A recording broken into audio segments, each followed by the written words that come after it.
I'm smelling pretty. I'm smelling like hot garbage right now. I smell pretty fucking... There's a wee bit of... It's weird because it's like my body smells like trash, but my neck smells like Davidoff cool water. So if any's want to get aff with me, off with the neck first. Press lips to screen right now.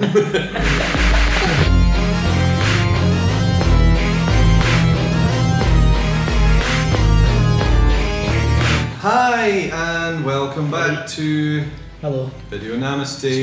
A almost brand new show about films. Yeah, we're gonna have to come up with better. We're gonna have to come up with a fucking better catchphrase than a new show about films. At least it's not another fucking thing about games. That's our official catchphrase at the moment. This is the third and final part of our first episode. That's fine. Movement and.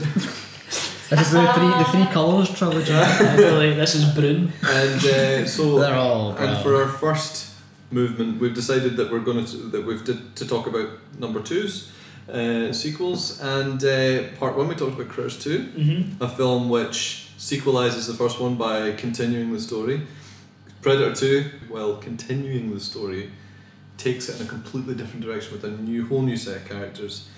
So let's talk about another sequel that does again something different with the something arguably more mental than pretty much any other sequel. And that film is...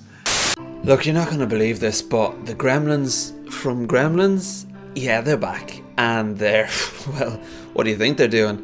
They're up to their usual carry-on. So now the main fella, I'm terrible with names, sorry, from the last one, he has to do... you know, whatever was the good luck to him. Well, Gremlins 2 rated 12. I remember being rated 12 because we weren't allowed in the cinema to see it. Did you have to? I was the same. We tried. My mum tried to sweet talk. Look. What year? 19. I was 2 years old. We had to go see Back to the Future 3 instead. The story, before we get into it, I'll just very quickly tell the story about how my parents decided that they were going to sneak us in to Gremlins 2 by buying tickets for Back to the Future 3, and I shat the bed because I was like, Mum, we're going into the wrong, they're going to catch us. I can totally see it. That's when your first grey came through. And we got caught and we got sent to Back to the Future 3, which we'd seen the week previous. Oh, fuck. So my mum was... Did you get caught because you made a scene though? Yeah. The thing that's great about Gremlins 2 is it does whatever the fuck it wants. Exactly. It's pure anarchy. That's perfect. That's what Gremlins are. It's just lunacy, just sheer lunacy. But it's a film. I've always said Gremlins 2. Oh, I've done that shitty fucking movie laugh. It's a thing. Yeah, I mean, it's like, gosh, guys, this one's for me only. Fucking hell. So my dad was right. My dad was right. I've told him one of the West Calder. Gremlins 2 is a film that is about Gremlins, for Gremlins, and almost definitely made by Gremlins. If there ever was a film that felt like it was made by the actual Gremlins, it's Gremlins 2, the new batch. Aye. It's got zero plot, basically no plot. The thinnest, most... And Johnny is responsible for all that mayhem. It's like basically... It's like Gremlins get loose in a corporate news building. That's it. Yep. That's like, not even condensing it, that's literally it, but it's told in the most zany, cartoony, vignetted way that basically it's like one big long sketch show about Gremlins. But well, it's like, as I said before, it's my favourite Looney Tunes film. That's what it is. And you know, for the start, it starts out with the Warner Brothers logo through the Looney Tunes. Big Chuck is behind it all as well. I was surprised to see that as well. But the Daffy Duck, that's one thing I remember about when I watched it as a kid, is the Daffy Duck bits. And then obviously Daffy, the gremlin himself. Yeah, it's great. It's great. It's just too fun. But it never really seems to lose a plot. You know how when a lot of films that are like a big fuck you, to a lot of things, like, because Joe Dante, this is obviously like it's big fuck you to Hollywood, to corporate culture, corporate America at that time, and like we'll get to that, and it's a big fuck you to Gremlins as well, like, because he takes the first film to task. Like that's one of the things that sets this sequel apart from any other. There's very few sequels that are just like went that daft. 3, 2, 1, cue Leonard. Hi, I'm Leonard Maltin, and this is the Movie Police. Today we'll start with our video watch. Just re-released on video is the movie Gremlins, though I really can't imagine why. Now I know some people found this movie fun, but me, I'd rather spend 2 hours having root canal work done. What's fun about a movie full of ugly, slimy, mean-spirited, gloppy little monsters who run amok and attack innocent people? Our moviegoers so desperate for entertainment that this kind of trash can pass for fun. Whoa, wait a minute! Oh, this is kidding! Ow! A 10! It's a 10! But they also like do, and it's also a big fuck you to the pedantic fuckers, like at the end of films. Like that. Remember I told you about that guy at Fright Fest? Like at the end of a found footage film, he's like, "Well, if they were all dead, how did they find the camera?" Like, to be fair, like when I came out of Cloverfield, I was like, "Well, that camera had the best battery." The best, longest lasting battery. Furious. But like Cloverfield's more like unbelievable field. It's all over field. I like when the guys are like, "Oh, what are we talking about? Like, you know, Eastern time or Western time?" Okay, wait. What if one of them eats something at 11 o'clock, but then he gets something stuck in his teeth? Yeah, like a caraway seed or a sesame seed. Whatever, right. And then after 12 o'clock, it comes out. Now, he didn't eat that after midnight. Yeah, that's right. I didn't make the rules, okay? The rules. I don't believe this. Because he obviously got asked all these questions, just like, fucking have a laugh, mate. Oh, wait a minute, what about this? What if they're eating in an airplane and they cross a time zone? I mean, it's always midnight somewhere.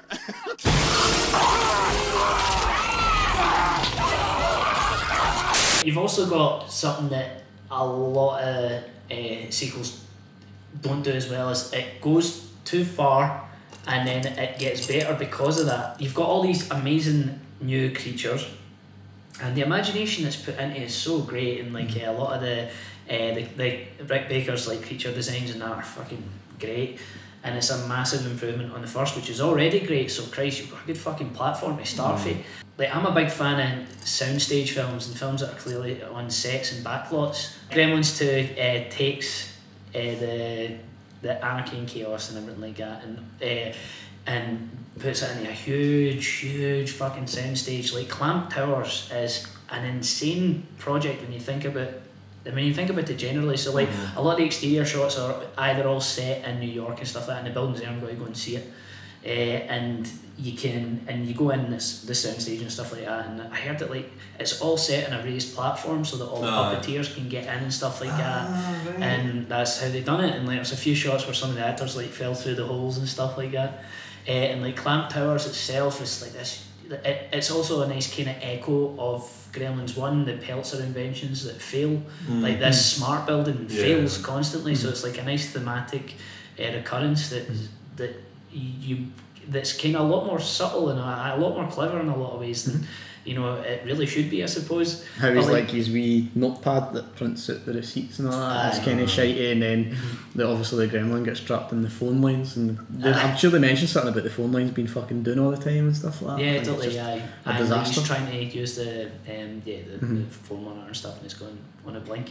And like obviously, like back to that big stab at corporate culture, it's like so fucking on the nose as well. Like the fact that like in this one building in Clamp Towers you've got it's a mall, there's a TV studio, and in the TV studio you've got like where they've got a whole soundstage for the archery channel and stuff like that. It's like we're not far for that. It looks like somebody hasn't read his employee manual, doesn't it, Mr. Peltzer? Unauthorized potted plant. I spoke to him about that plant weeks ago. I talked to you about that plant. Well, I know I was going to do something, but I just... Possible aphid infestation. What's this? And that's Kingston Falls. That's my hometown. Oh. Mr. Peltzer, do you know how much the Clamp organization has spent to provide its employees with art by recognized artists at this facility. Eye-pleasing, color-coordinated, authorized. Even as you're saying about like the corporate culture stuff, when he's got the picture of his hometown up, he's like, what's this? He's like, we've got art here that's been pre-approved by like big designers, but it's been pre-approved. Big Robert Picardo, the cowboy for inner space. Yes. How did you try not to mention another role that he's well known for? Yeah, I tried to avoid it. I know he's cowboy. Is he cowboy first for you, or no? It's a stupid question. Yeah, no. But no, it's just so much more enjoyable, and like you can tell it's probably the freest that Joe Dante's ever been when making a film, because he gets to put all his influences completely out on the table. Like, he obviously loves monster films, like especially for the 50s and 40s. I think that's like his speciality. So like, there's a lot of that. That in the first film as well. Aye. So like the Gremlins are obviously a hark back to that, but like he makes a Phantom of the Opera gremlin, and he makes a Bat gremlin, and Christopher Lee's in that same scene as the Bat and stuff like that. So it's like he's bringing Christopher Lee in it is like it's just dino, but it's like he's just bringing all that in, amongst obviously how much he loves cartoons and Looney Tunes, and then would obviously later go on to direct the Looney Tunes film. So it's like he's just smashed it all up in a big pestle and mortar and just smeared it on his Wayne's head. But like, it's a perfect sequel because Joe Dante says, I don't know if I've told you this before, but it's like Joe Dante says when he made Gremlins 2, his whole point in making Gremlins 2 is how pointless is a sequel to Gremlins. Yeah. So the whole spirit behind it is, this is fucking pointless, but they've given me enough money just to go nuts, so I have. It's fucking amazing. That's a testament to how good a filmmaker he is, though. Like, even when he's no trying, he's accidentally making pretty flawless films. The thing that's great about the chaos of Gremlins 2 is it does kind of all, like, he manages to, you've got all this nonsense going on, but it's like it kind of starts to come together towards the end. Yeah. And like the way that they defeat the Gremlins is like several different plot threads all come together. Like a convergence. So the chaos finally hits a peak. It is a film with, it's a film that's got no plot, or but it's got direction. Exactly. It's so meticulously constructed to be that way. An example that I kind of often go back to for films that have got like very little plot but a straight trajectory is Tremors. But like the only difference with Tremors is there is a wee stag near the end for me, and otherwise it would be a perfect film, but like there's still that wee dip that gets me. But this doesn't have that at all. It does have that element of like it's got that direction. It's got that. It's got a story to tell, and it doesn't really care how it tells it, just so long as you're having a laugh. It's like got like a chaotic thrust. It's like got a chaotic thrust through it. And fucking but it's Slayer on a track. and Faith No More are in it as well. Slayer and Faith No More on the soundtrack as Amazing. It does that thing where it breaks a lot of fourth wall breaking, but without kind of being too annoying with it. Yeah, that's like just something. When I had the, I obviously never got to go and see it at the pictures, but I got the VHS, and like I did own Gremlins a few years after. But if I always went between the two, I would always go to Gremlins 2. It's always been my favourite Gremlins film, and every single time I would watch it, it'd be one of these films like line for line and stuff like that.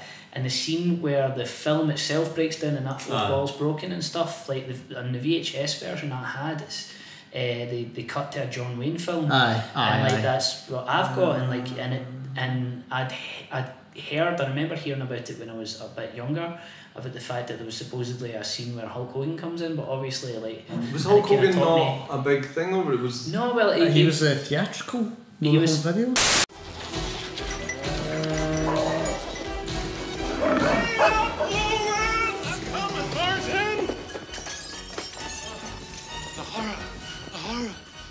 The break, sir, what happened? What happened? They fought back. That's what happened. Things. Stuff.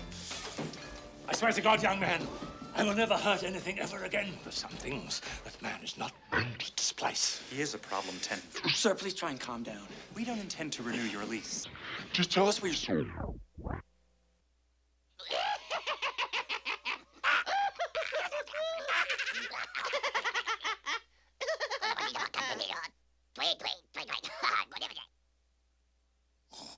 Bunny rabbit. 4 scores, 7 years ago.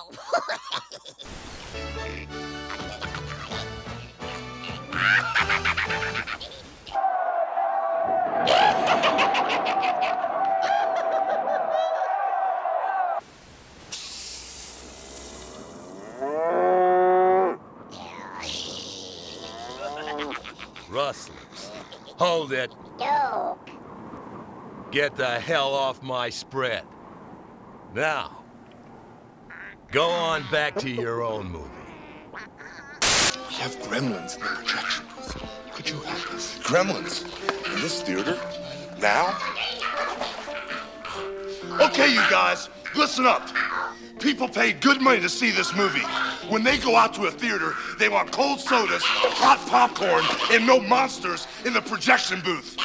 Do I have to come up there myself? Do you think the Grimsters can stand up to the Hulkster? Well, if I were you, I'd run the rest of Gremlins too, right now.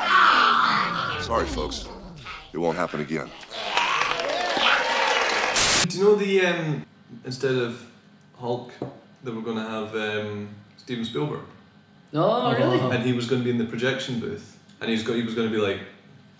Yeah, apparently his line was going to be, I knew I should have directed this one.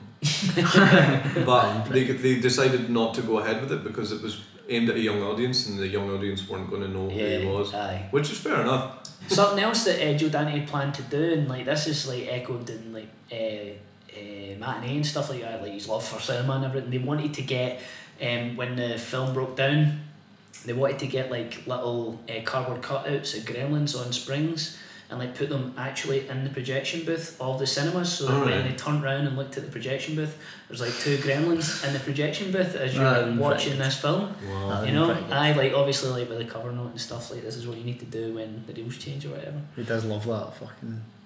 Aye, that that is like purely for matinee, like that sort of thing, involving the audience much more than just visually. Yeah. Like physically involving them, you know. Yeah, just because that's like that's what he does all the time. He breaks that fourth wall. He's like, you know, you're watching the film. This and every single one of these films aren't just, you know, single stories. They're also like, how good are films? Our film's fucking brilliant. You know, and like it's just his enthusiasm's always just fucking a there. pure But love. this, it's like pure love for cinema. peak.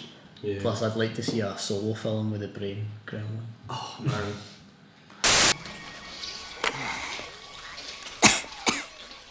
I wanna talk a little bit about what's going on in this room, because I think there are some fascinating ramifications here for the future. I love Brain. I do love Brain. I like obviously Daffy too, but Brain's my guy. I like that Brain. I mean, obviously that's not completely unintentional, but to anyone in the UK, Brain sounds like Lloyd Grossman. The ancient Romans knew a thing or two about building towns, and when they saw this magnificent hillside site on the banks of the River Douglas, they just couldn't resist. They had to build the fortress known as Cocium. Now, some hundreds of years later, Edward III, with more romantic inclinations, decided to call it Villa de Vigan. But today, looking through the impenetrable mists of time, we can just barely discern the magnificent town we know as Wigan. Fred, what we want is, I think, what everyone wants and what you and your viewers have. Civilization. I know, I always thought it. I always thought that when I was wee, I was like, that's Big Lloyd. That's your master chef. There it is. I think he's a better character, but for me, like, I always get laughs at Daffy, and it's just because I'm a big Wayne. Like, see his voice and his rolling eyes and that, it sends me. It's like, you know, it's like somebody it's like, you know, if you watch a clip of somebody falling and somebody puts in the cartoon noise, it's like a whoop. It's like, always makes it better. It's like brass tacks. There it is. The city's so nice they named it twice. The apple. It's the transition as well as like, hey, It's like, I wouldn't want to say ramifications. It totally treads a thin line. It's like, it could have all gone wrong so easily, but it's just so, like, the musical number at the end, like, in so many situations you just start spreading and you would just be like, come on guys, but it's just, you're just right into it. You're like, because it works. It absolutely works, and I think some about the Gremlins singing is amazing as well.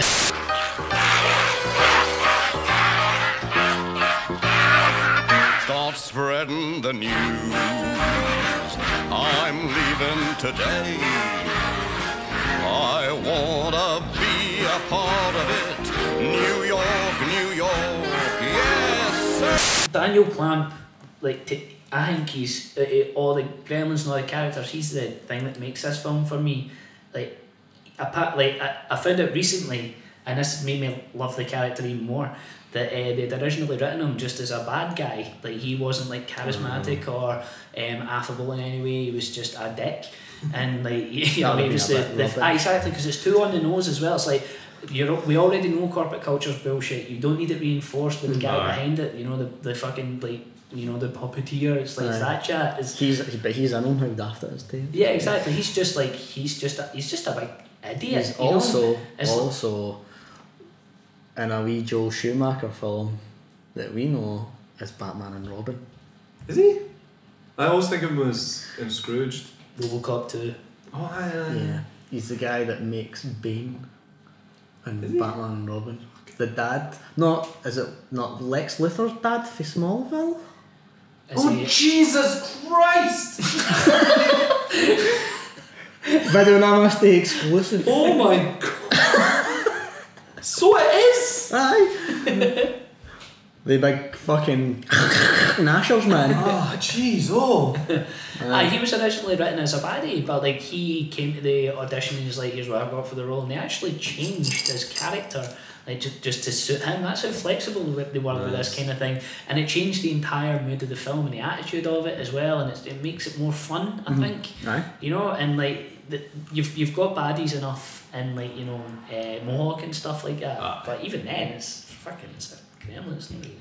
Totally. But I think he really, really makes it. He does, because he's also, you're rooting for this guy. You're rooting for this big idiot, and there's no many other characters like that in films who are essentially the big bad, but and it's not just charisma. You do like him, Plus, take a knee, bite a fist for Marla. Aye, let's talk about Marla. Listen, Marla, I am doing the best that I can. Billy, do me a favor. Do better. Watching it last night, lying on the couch like that. What's this? What are we watching? Get some more. I'm feeling like they're just eating a full jalapeno and have I hear the mask reaction. You've got a bottom jaw like Sigourney Weaver. Powers Booth. Never ends.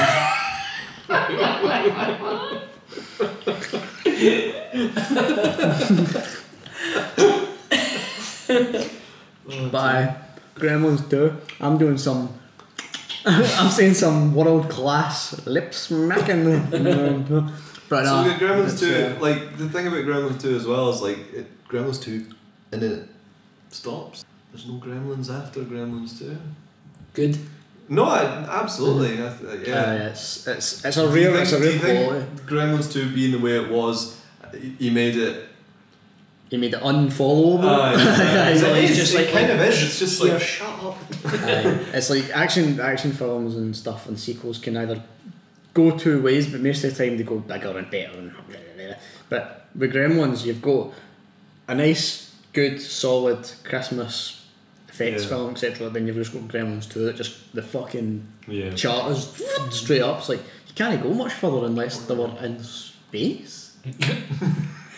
Aye. That's honestly it. It's like, how far could you go? But I don't think you could. No. And that's great, and that's a perfect way to round it I off. wonder if like someone like, because it seems like it's a kind of thing that it could have just kept going and it would have got really bad. But I wonder if like because someone like Spielberg's involved. Yeah, it's all bankable. It's all bankable. I mean, like they even make that reference about merchandising Gremlins. Like I see them with suction caps on their hands, staring at me through a car window or whatever. It's like that's what you still. There's a gremlin with a soak hand puppet, a gremlin as well. Yeah, it's like so. I think something that works about Gremlins too is the fact that it does a thing. It addresses how pointless sequels are and stuff like that, and the fact that it ends up being great and the fact that it killed the franchise as well is perfect. It's exactly done what it wanted to do. And exactly I don't know if you've have you seen or read many interviews with Joe Dante?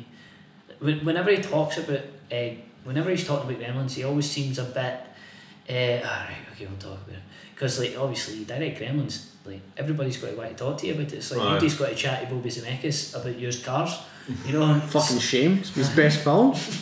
Oh, careful. Aye, is that your favourite Zemeckis? Aye, Contact. Should have sent a poet. Did I just drink a pint of vinegar? What did Danny tell me? Like, Contact was Zemeckis' best film. I know, I love used cars. I've already watched used cars twice this year. Aye. That and Revenge of the Nerds I've watched twice this year already. I always pick them on, always used cars, always goes on. Always, it's amazing. And it's fucking long though. Even for the start, Zemeckis couldn't edit himself. No, I know. Let's oh, sorry. On camera. Mum. Sorry. So, Gremlins 2. That's all the horns, all the fingers. Oh, aye. Absolutely. Better than the original. For me, 5-star film. It's perfect. If snakes had thumbs, then every snake on Medusa's head would be. They'd be thumbing it up.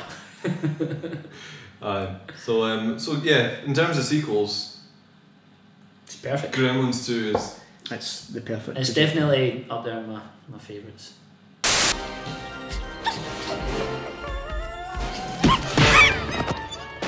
Feedback.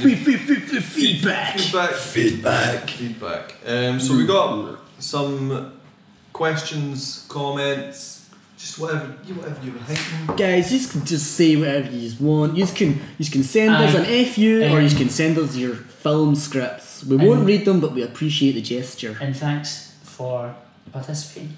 It's dead nice. It's nice to have you here. We appreciate you watching. You're basically in the room with us. Just imagine you're at the end of the table. You're Don Corleone, and we are snivelling wee wretches wanting something free off you on this day your daughter's wedding. You turned up at your daughter's wedding and started talking to you about Gremlins 2.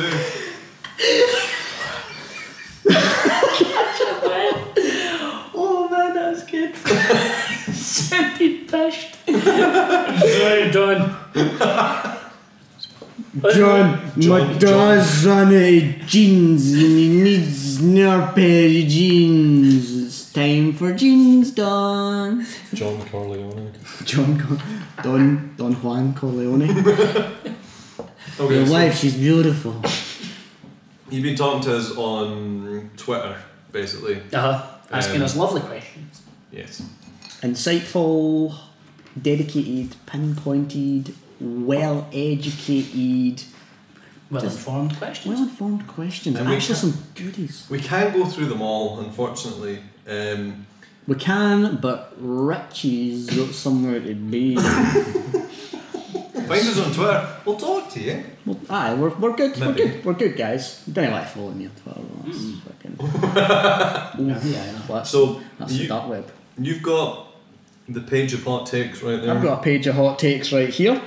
Numero uno at Nightmare Mode Go. Is that right? I've just wrote Guy. Hiya Guy. Is Gremlins 2 the best example of a director just going fuck yous?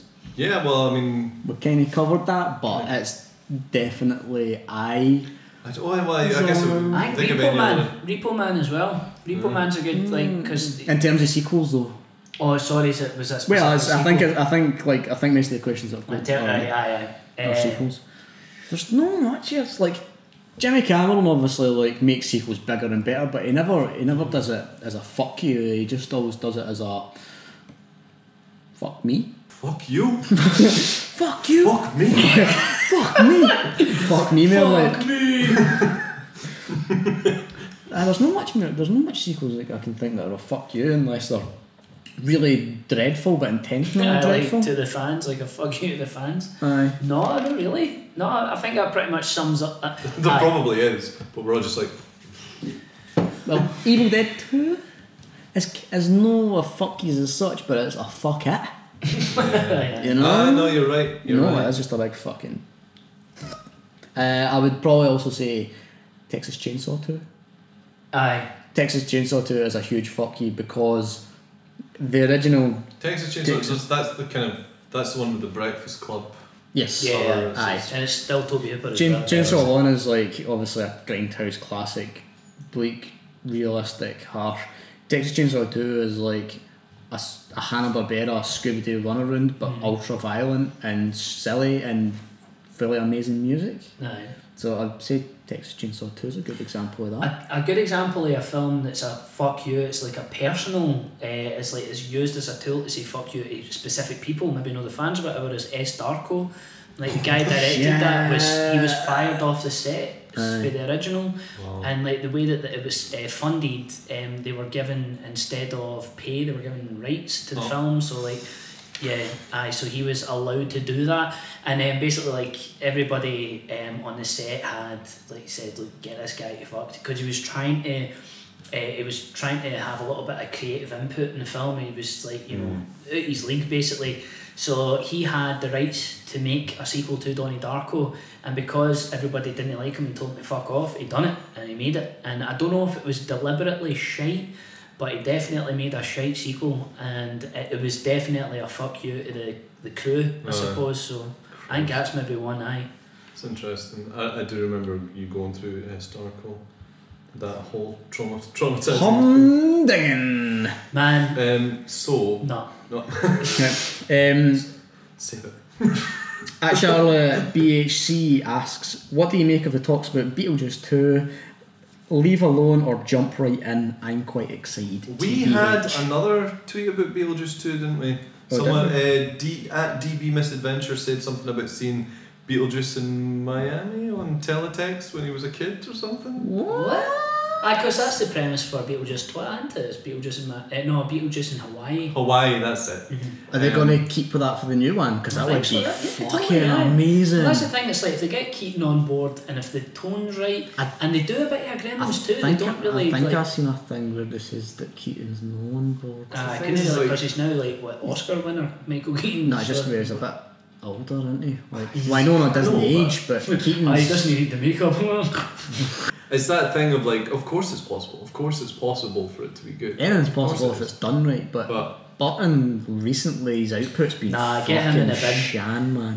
Well, I think if you're going to get somebody to do it, like see if somebody like the guy who directed Turbo Kid, like if he got into it, then he could basically, what he could do is look at all the things that made made huge, extravagant, daft sci-fi films for the 80s work, and like kind of honour that, but also at the same time, like poke fun at it, but without the problem is Tim Burton at that time. I mean, it was just a big weeping pool of humanity. So when he was making them, it was. I just mean that it's unique. It's very unique. The combination of everything. So trying to recreate that in any way is going to be. Well, you don't. That's what you do. You don't. You accept the fact that. Like it's now 20, nearly 30 years past. You've got, well, that's what I was saying. It's like you look back at that era and you look back at how nuts it was, and you extract all that, all the elements that worked, and without mocking them, have fun with them. You could do that, I suppose. But I would like to see do it. Richard Bates Jr., the guy that done Excision and Suburban Gothic, because I don't know if you've seen Suburban Gothic, but like that's an amazing horror comedy that got like That's not getting good reviews at all. That's the one with Matthew Cooper. And Kat Dennings. It's fucking brilliant, and he does nail that kind of suburban oddness, that dark, like sort of gothic suburban oddness. And he nailed it in Excision, but with suburban gothic, it looks like a film that Tim Burton should be making now, but doesn't he? Because he's away with the goalie. But I'd like to see Bates Jr. touch on Beetlejuice too, because I think he could do something with that, like a wee bit special. A series of unfortunate events. The guy directed fucking Casper. He went. Every time I watch that, it's like, see, if Burton actually didn't, if he gave a shit, Shaggy Sheep, he would have made a film like that and continued on that trend, you know. But he's just fucking. He's phoning them in, man. It's like, just where's Johnny Depp in Helena period drama, you know. You Crazy Uteraptor asks, what's your fave one-liner from RoboCop 2? Can't shoot a kid, can you, fucker? Oh really? Aye. Mine's is... I always say that when I'm playing the games with folk. God, I cannot remember a single line from RoboCop 2. Mine's is, isn't the moon wonderful this evening? It's the thought that counts. It's light out, Murph. It's the thought that counts. Oh, don't fuck a refrigerator, Peckerneck.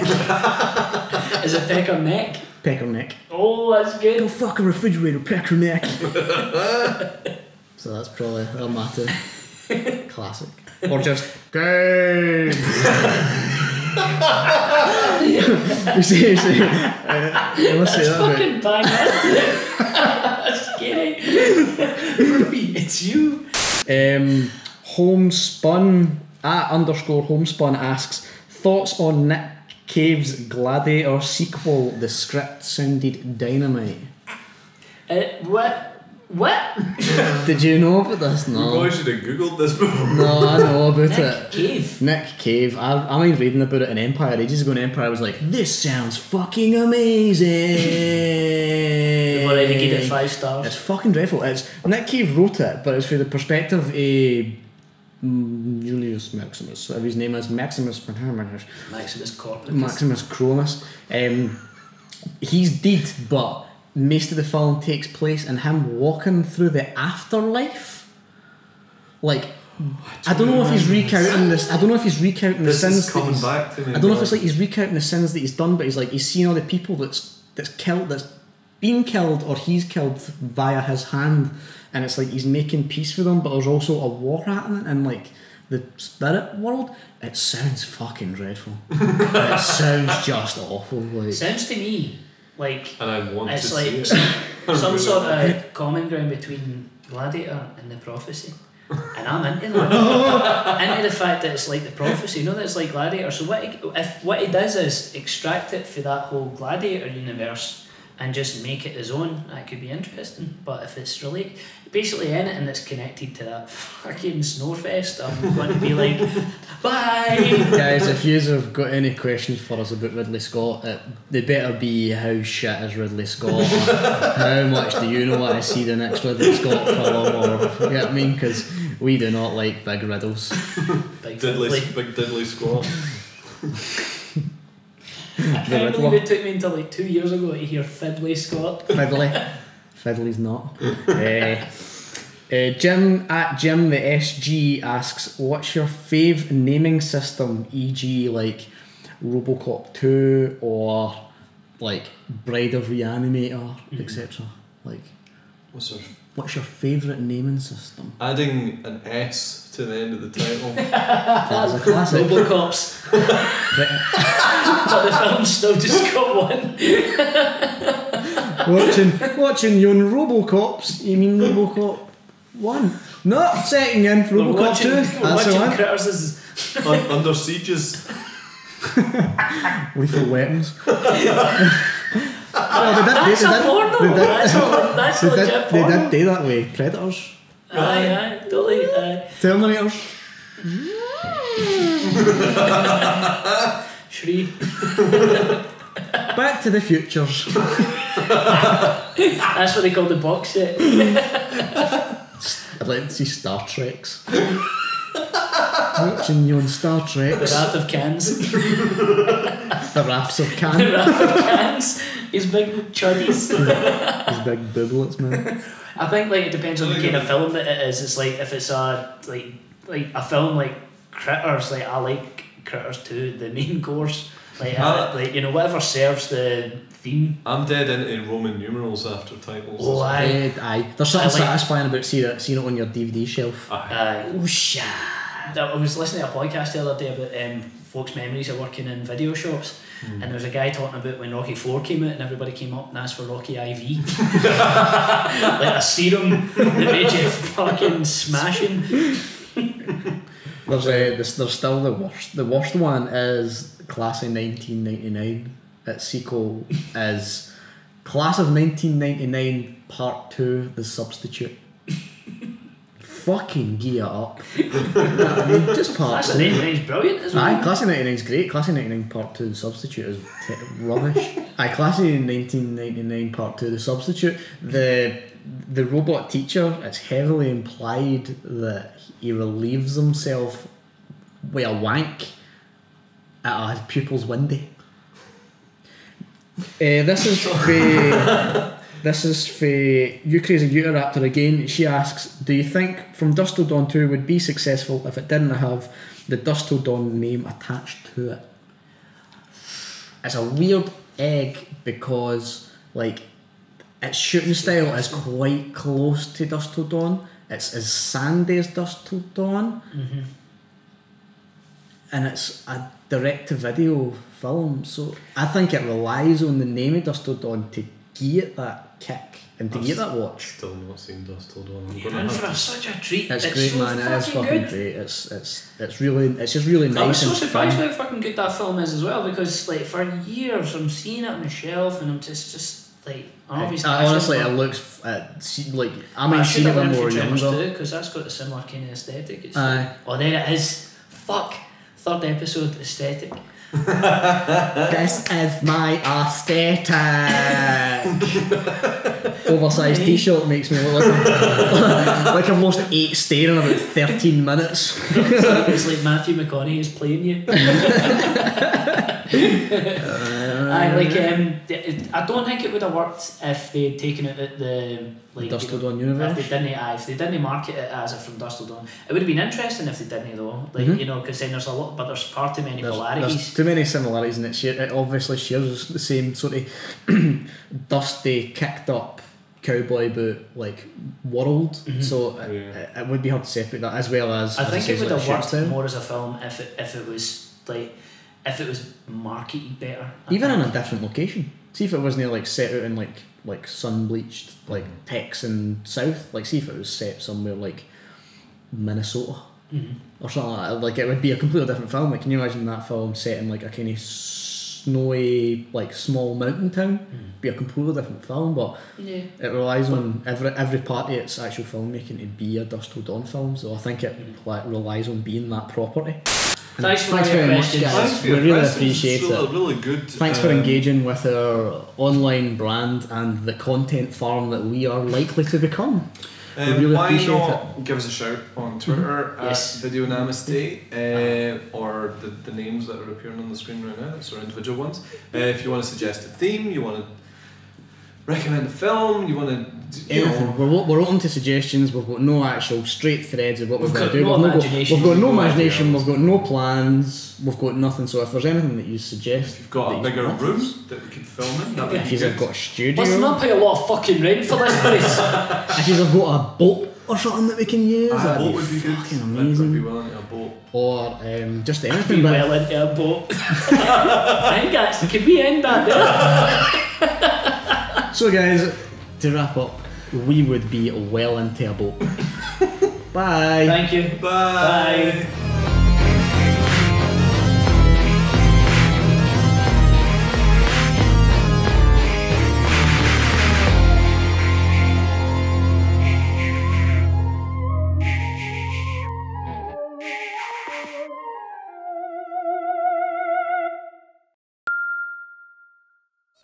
We want to be civilized. I mean, you take a look at this fellow here.